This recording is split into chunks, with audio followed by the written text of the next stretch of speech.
Hello there, fellow Artfight users from Team Crystal or Team Fossil. All are welcome, and welcome back, my lovely subscribers and new viewers, to another Sunday Speed Paint. Let's go over Artfight 2025. Now, before you all get overwhelmed, I will be putting all of the attacks and defenses in the description with each of the users tagged and linked down below, so you guys can check out their amazing characters or the art that I had received and some of the art that I have made if you want a closer look past these speed paints. Firstly, how did I end up getting 26 attacks drawn for 2025? Time management skills, that's how it was. I have 4 days off each week, 3 days mandatory for work, and sprinkle it out general daily life events that I had to put in prioritized order in order to squeeze it all in. And let me tell you, doing 3 attacks per day was great to start out with, big old ambitions that slowly petered down to 1 per day to missing a few days, but it didn't stop me.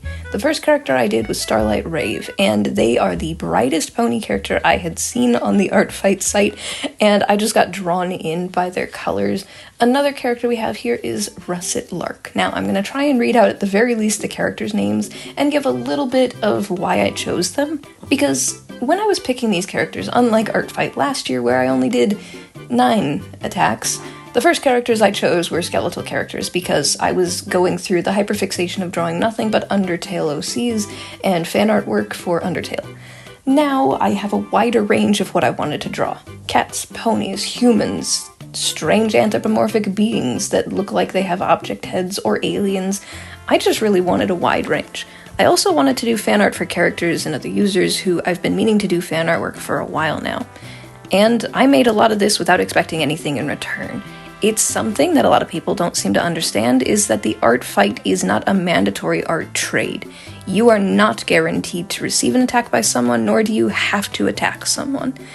The next character we have might look really familiar if you've seen Actually Ray or Ginger Ninja OWO's works. This is Apollo from their series Prism, and I have watched their sketchbook video where they recently had shared a lot of the behind the scenes of just re-enjoying their works, and I really want to get on that same mindset bandwagon, but it's not for everyone, I will say that. I'm learning this all over again after having watched a lot of these YouTubers and other artists go through many different, I'm not sure what to call it, different eras of their works. The next character that we have is Gideon, and I have been watching a lot of dinosaur stuff. For me, a lot of my art phases, or whatever I'd like to call them, switch up mainly because of being heavily influenced by what I am doing. Music is a strong thing that I'm sure a lot of people can kind of vouch on, that it can easily go from you listening to the most bop music to the most sad and basically just kind of like listening to 3 Days Grace or just any of those edgy songs from the early 2000s. I don't know if anyone else has that, but basically I started watching a bunch of dinosaur videos and then I ended up drawing a dinosaur character for Artfight and I wanted more dinosaur. Next we have Icon by Puppy Cove. They make a lot of art on Instagram, and this is another one of those moments where I had to take a brief pause to remind myself that not everybody else's styles, not everybody else's techniques work for everyone else who might be motivated to draw like them. It is okay to learn how to do things from other people because you might not have known something like that existed, but just because someone has the same items, be it pencils and pens, paints, or tablet, does not mean that your work's going to look exactly like theirs, and that's the beauty and joy of the way that these art fight pieces come across. I made all of these to the best of my ability in my own techniques and styles, and the other users' characters, their reference sheets, shows the difference between their works and my own. And I will say I had a tiny identity crisis with my own artwork as I was working on a few of these pieces until I relaxed when I found a Twitch streamer called 4 Leaf Island. They make YouTube videos as well. I wanted to draw their character Angel and just have a relaxed, calm moment where drawing a character that was just comforting to look at and draw. When I was going through a lot of my old illustrations, especially the Artfight attacks from the earlier years, I didn't really know what drawing another character or fan art in my style really was. And to this day, with the art that I have on screen, even with all of the consistencies that all of my Artfight attacks have, with the similar line variation being just no line weight, that was my thing for this year. I didn't want any of that line weight getting in the way and taking up too much time. There was still something about it that didn't quite scream Stencil Fox to me as I had worked on a lot of these. and I didn't know why. I was being too hard on myself. The next character is by Unknown Spy. I put 2 of these characters in one drawing to make up for the fact that I was feeling like I wasn't doing enough. I did Sploot and Bim, and these characters might be recognizable if you do know who Unknown Spy is and their animation memes. When I first started making a lot of my YouTube videos, when I was going from maybe wanting to be a storytime animator to doing animation memes and just drawing speed paints of my characters, I was very influenced by many different YouTubers like Ginger Ninja OWO, Unknown Spy, and many others back in the day when it was just fun to have people engage with you by you post something, it gains traction, and from there forward things happened. But it's not a guarantee, and as someone who slowly gained 1,500 subscribers, I am beyond grateful to have a smaller start instead of an instant overnight overflow. It is my dream to turn my channel from hobby to passion projects into a job of some kind, working on either commissions or just the general income that I receive from the Patreons who choose to support the works that I make, because I don't want to ever stop creating. It may change from going from, say, animation memes or that, but there's a lot that I want to accomplish. This character is Trixie, a rabbit dragon that I just really wanted to draw because of their colors. And it made me look back on a few of my other characters when I was choosing them. The next character that I drew is Milady Z, another pony character, and I enjoy bringing characters to life.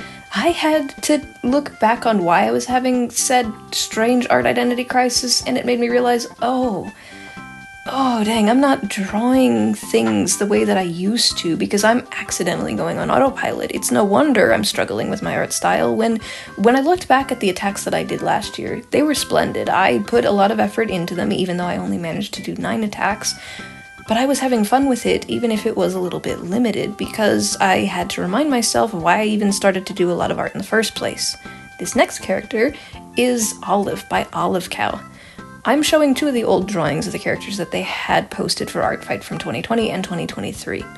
And just the difference between the 2023 attack and the 2025 attack says quite a lot about the way that my art has changed. I changed the pose up a bit because the first pose felt a little bit too ambitious for me trying to draw the character in a bit more of a wild stance, so I went for something a little more relaxed. But Olive Cow is the reason why I even discovered what Artfight really was after I saw their compilations, and the silliness of when I was looking at all their gorgeous, like, chibified or simplified attacks to just booty that was shiny slapped onto there. It was just so hilarious to watch that. If you haven't seen it, go check it out. I'm sure you can find it on your own just by searching for Olive Cow Artfight attacks, but it just kind of like made me remember that I just want to have fun with making the artwork. Whether I make them in like really cool poses or silly simplified versions of them, I just needed to like go off of autopilot and just naturally let things happen again, to have fun and bounce between my characters and fan art when I feel like it, not stressing myself out, thinking that it's mandatory that I absolutely have to make the most amazing videos and content or no one's gonna watch anymore. The next we have is a Twitch streamer called Worm on a String, and their character Orsona Worm. Absolute cozy vibes is something that I worry that my channel doesn't have all the time, and I also don't want it to be too super like ASMR kind of vibes. I want it to be that there is a mix of that fox energy that is coming from me on this channel where it will bounce around, because I don't have enough patience to slowly script out things like I'm reading a book, but I also don't want it to be so unhinged and chaotic that you guys can't follow along. The next character that we have is a Pokesona Max, Zoro. I always butcher pronouncing Pokemon names sometimes, but this was something that made me remember the fun of the old Pokemon days of Mystery Dungeon, and just, I haven't had time to sit back and enjoy my own characters the way that I do when it comes to making art for others. And I want to find out why that is by doing my own, like, offline studies and such, because I can enjoy making art for others because it makes them happy, and seeing them happy makes me happy, but it's not something that I want to make, like, my everything, like, revolving around that, because that's not healthy. I don't want to have to, like, go, like, siphon serotonin from other people, if that makes sense. I just want to have fun with it. The next character we have is M-0 or M-O. I hope I'm pronouncing that right. And just something about a lot of the characters that I had chosen to make fan art for, or even just randomly stumbling upon them on Artfight by hitting the random characters tab, was just, like, there's such a wide range of characters out there that people might not even know exist. And being able to make as many of the illustrations that I did for this year made me kind of happy to get to share these characters to others who might not know that these characters exist. The next character is Callisto, and I gotta say, I struggled with this attack simply because I went back and forth with the references to make sure that I got every marking correct and every color correct, because I have not drawn a character with this many colors and patterns, as far as I remember, for quite a while now. Even some of my most complex characters have some orderliness to them. When I used to pick my characters that I was either buying or doing art trades with for when I was getting my own OCs back when I only had like 50 of them and jumped to 200, patterns, colors, and the way that the personality of a character can be shown simply through a drawing was something very important to me. I want to be able to show that even with other people's characters as authentic as I can to get it to the characters' like sources. This next character actually helped me out with this a lot. Molly Mallrat by Crunchy Crow. If this looks familiar, I'm positive you know who Pymations is. A lot of these funky videos that I see every now and again that bring characters to life in such ways that I forget can be done through simplicity of slice of life moments is just kind of fun. And when I read the description that they spend all of their paycheck on Legos, it reminded me of myself a little too much. Totally didn't spend some of my money on figurines and blind bags once. Totally didn't do that. But it's just something really whimsical about, like, discovering things through other characters or creators that just reminds me that, like, we're all people at the end of the day just having fun. And, having fun with drawing characters that I enjoy was something I didn't want to take away from myself, so I had to throw in a skeletal character. This is, Heliconia, or Fig. I'm going with Fig because that's the nickname that was shown on there because it's a little easier for me to pronounce, by Nova the Raider. I hope I'm pronouncing that right. This is a tufty, a subspecies of biddies that I found a few years too late because they don't make any more art of this particular type of stuff, but like there's a deviant art user who I will also put in the description who made the tufties and a few other subspecies. I didn't realize that there were other hybrids of biddy bones, but if you haven't noticed, I had made a few biddy bones comics myself with fan art, but I also have my own original characters that I've also turned into biddies, and just making something whimsical and fun just for the heck of it, because I either have hyperfixations about it or whatnot, doesn't have to be a constant where I'm hovering over that one specific thing. I can rotate between hyperfixations, it's just I kind of have to ground myself in that moment of where's the limit. The next character that we have here is Sombra, a Chinese dragon design, which I think is absolutely awesome. Mazi Moshi, I hope I'm pronouncing that right, is another Instagram user who makes really cool artwork. Simplified stylization is something that I actually want to be able to do art studies of my own. Something that you might notice actually, which I haven't mentioned yet, is the background of my speed paint with the fossils versus the crystals. I didn't spend that long making that background despite it looking like it would. Funny enough, it only took me an hour to work on the background, but each of these Artfight illustrations took me anywhere from 2 to 4 hours to work on, because I put a lot of effort into it. I'm not 100% sure if that's just my brain thinking that people aren't going to revisit this video very often, it's just like a one and done, but I wanted to make sure that the characters that I drew for others would last like a long time versus something that might be for one-off, and I don't want that to be for all of my artwork. I made the assets to my channel as something that's memorable so that people can remember the videos for specific reasons. It's why I try and spice up the studio by changing it every year to update it to show off what's kind of happened. This character is Beam, and they're an alien giraffe, and probably one of the most unusual characters that I could have chosen to draw, simply because I wanted to draw something really weird, and what better than alien giraffe? A slightly more familiar territory for me with furries is the next character by Dogmutt called Mako, I hope I'm pronouncing that right, or Mako. This is an amp wave, and for those who haven't seen a long while back when I was drawing my reference sheets for my own characters, I have an amp wave myself. Argo is their name, and I forgot how complex and cool the designs were, and as you may notice, a few of the pieces I stopped doing full bodies for were so that I could test out how I would do half bodies or just general bust shots of characters to be able to still be as expressive and dynamic as it. Because one of the things with amp waves is the unusual design of their paws and the speaker ears and aux, I think it's called, cable tail. Another unique character next we have is Zaylor, by Zaylor Z, from their YouTube channel, Zaylor. It's something that recently I've been meaning to do fan artwork for them since they suddenly spawned out of the ether, or the void. They made a Pokemon collaborative video where it was basically you go from YouTuber channel to YouTuber channel by doing technical gym challenges by watching the video all the way through as they made their own Pokemon gym and Pokemon. Really cool. If you haven't seen it, go check it out. Genuinely, I'm starting to rethink about YouTube channel stuff and actually kind of commit to the editing that I do behind my videos, because the next couple of videos that I have planned, I'm going to be asking for a friend of mine's assistance to voice act for me again, so that I can bring one of my old lovely night terror creatures back to life. But that's for the future video. More on the Artfight videos and what kind of made me kind of rethink my artwork and characters is this next character. I don't know if it's pronounced Rogue or Rouge, by Skynix Art.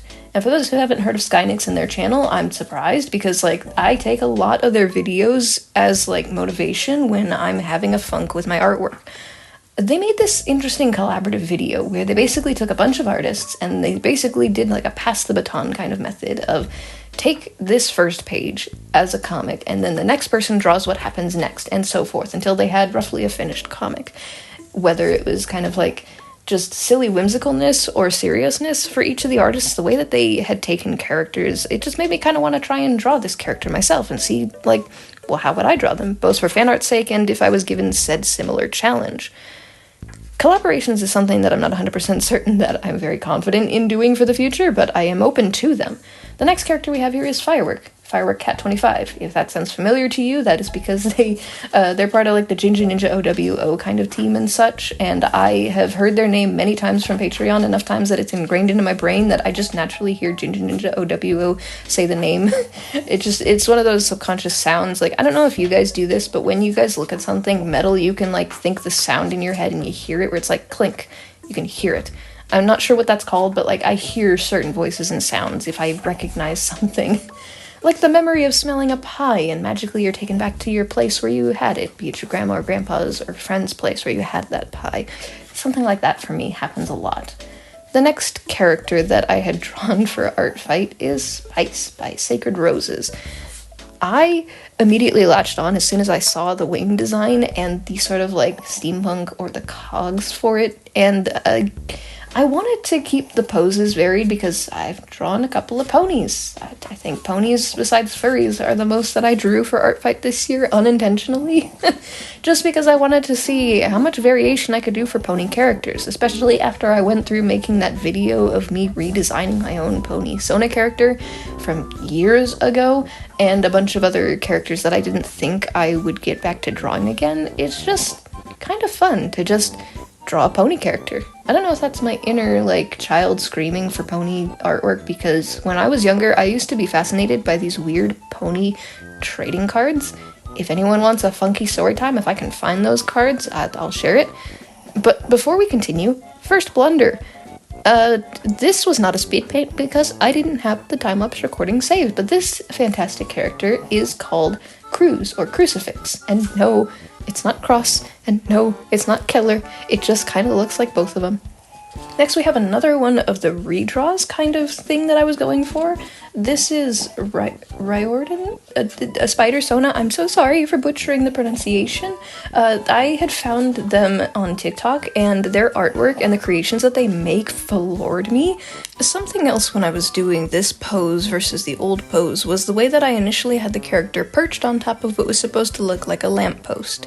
That silver metal looking object was supposed to be a lamppost. wasn't as obvious. So this one, I added a background of bricks and sort of like splattered spray paint.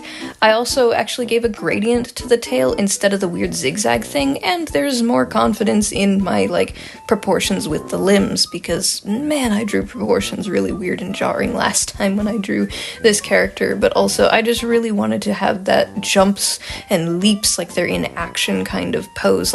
The very last drawing that I did for Artfight as I'm making this video, my 26th attack, I wanted to do a blinking animation when I saw this character. So this is Space Fox by Maypuff, and I just wanted to zoom in on the pretty colors because there's something about sparkly space things that also draw my eye, like how gems do, and the intricacies of just character design. Just, I don't know how to explain it. Simplicity, yet complexity with characters always makes me wonder how I could draw them in my style, so that's why when I did this I was like, I need this character to blink. It was simple, it was just something that I wanted to throw in at the last minute. I could have left it at this, but just something about the way that they drew such an amazing illustration for me made me want to make an animation for them. Now, what I'm talking about is where we leap into the next segment and nearing the end of the video. If you've made it this far, firstly, thank you so very much. But we're going to gush about all of these amazing artists' artworks of my characters. We have, by Color Biff, my character Starstorm, titled Falling, and I just really love this pose. The idea that they're just kind of like going for it, just like free falling and spinning around doing a barrel roll is awesome. By Hisui and Fella is the next one of Starstorm, and they're just so cute. I just want to pick them up and plop them down on my desk. They look so sleepy. Next we have this amazing piece by Pistache Boy. Ziva pounces on Trouble, and this generic character who's a troublemaker. I just love the improvised design of the outfit. I really like the color, the pose. Next we have by Sketch Tablet, a small town guard, again of Ziva. Just like the amazingness of the energy of this pose for them is really cool.